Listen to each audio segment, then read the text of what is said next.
एक माँ अस्पताल गई थी अपने बच्चे को जन्म दे।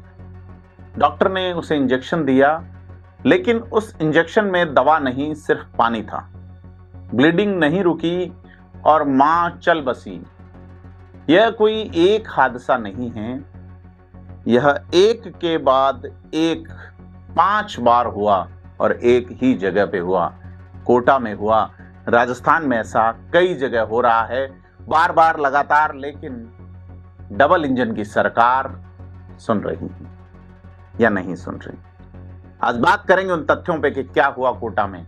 बात सिर्फ नकली दवा की नहीं है, बल्कि उस पूरे चिकित्सा एवं स्वास्थ्य महकमे के फेल होने की है, जिसके मंत्री पूछते हैं कि गर्भवती महिलाएं नाचते हुए आई थी या सीधी।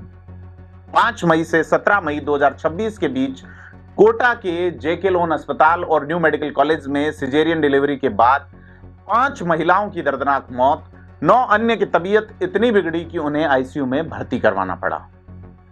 जब जांच हुई तो ड्रग कंट्रोलर ने दवाओं के 27 सैंपल लिए, इनमें से 26 पास हुए लेकिन एक फेल हुआ, ऑक्सीटोसिन। यह इंजेक्शन लेबर पेन शुरू करने और डिलीवरी के बाद गर्भाशय को सिकोड़कर खून बहने यानी पोस्टपार्टम हेमरेज पीपीएच को रोकने के लिए दिया जाता है। रिपोर्ट में साफ हुआ है कि अमृतसर की जेप्सन लेबोरेटरीज द्वारा बनाई गई ऑक्सीटोसिन में एक्टिव इंग्रेडिएंट था ही नहीं, यह महज पानी से भरा हुआ इंजेक्शन था। नतीजतन राज्य भर में इसकी बिक्री पर रोक लगाई गई है। केंद्र के दखल के बाद पंजाब और हिमाचल में जैक्सन लेबोरेटरीज के लाइसेंस रद्द किए गए, लेकिन जाग कब हुई? जब विश्व स्वास्थ्य संगठन ने डंडा चलाया। भारत सरकार जागी है, भारत सरकार से रिपोर्ट मांगी है और एम्स के साथ साथ एसएमएस अस्पताल दिल्ली और कोटा मेडिकल कॉलेज की 3 समितियों ने अपनी जांच रिपोर्ट सरकार को सौंपी है। ये सवाल सिर्फ कोटा का नहीं है, बीकानेर, जोधपुर, नागौर, डीडवाना से भी सिजेरियन के बाद माताओं की तबीयत बिगड़ने के मामले लगातार सामने आ रहे हैं। अब यहाँ पर एक तकनीकी सवाल खड़ा होता है, क्या इन मौतों के पीछे सिर्फ और सिर्फ यही एक नकली इंजेक्शन है? और भी कई कारण मातृ मृत्यु के रहते हैं, जिसमें प्लेसेंटा गर्भाशय से चिपक जाती है और रक्त अधिक बह जाता है। इसके अलावा सेप्सिस एक बड़ा कारण है, यानी खून का इन्फेक्शन हो जाना। इसके अलावा एक शॉक भी एक बड़ी वजह होती है।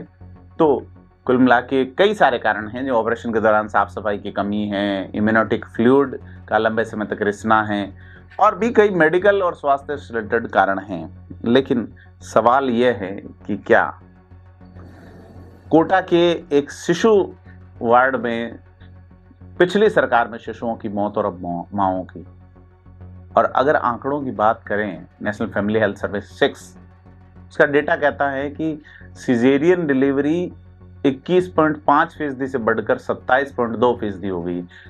शहरी इलाकों में तो 40.5% तक पहुंच गई। तो मैटरनल मेटरलिटी यानी कि एमएमआर की बात करें तो राष्ट्रीय औसत 88 प्रति लाख है, जो 70 के सस्टेनेबल डेवलपमेंट गोल के करीब पहुंच रहा है। राजस्थान जो है वो 87 है। हालांकि मध्य प्रदेश, छत्तीसगढ़, उत्तर प्रदेश से ठीक है, लेकिन महाराष्ट्र, तमिलनाडु और आंध्र प्रदेश के आसपास भी नहीं फटकता। महाराष्ट्र में 36 है, तमिलनाडु में 38 और आंध्र प्रदेश में 47 एमएमआर है। तो सवाल ये है कि राजस्थान का स्वास्थ्य बजट 32,526 करोड़ का है। इसके बावजूद अगर एक सरकारी अस्पताल में दवा की जगह पानी का इंजेक्शन सप्लाई हो रहा है और अगर 80% माताएं खून की कमी से जूझ रही हैं और अगर हम इमरजेंसी हालात में उन्हें सही इलाज नहीं दे पा रहे हैं, तो सिर्फ एक मेडिकल कॉम्प्लिकेशन नहीं है, यह सिस्टम की ओर से किया गया एक मर्डर है। और आप क्या सोचते हैं इस बारे में? सबसे बड़ी बात है आपका सोचना क्या है, और आप जो सोचते हैं वो सवाल हर इंसान तक, हर माँ तक और हर सत्ताधीश तक पहुंचना चाहिए। कमेंट करके बताएं क्या लगता है आपको। वीडियो को लाइक शेयर करें। धन्यवाद।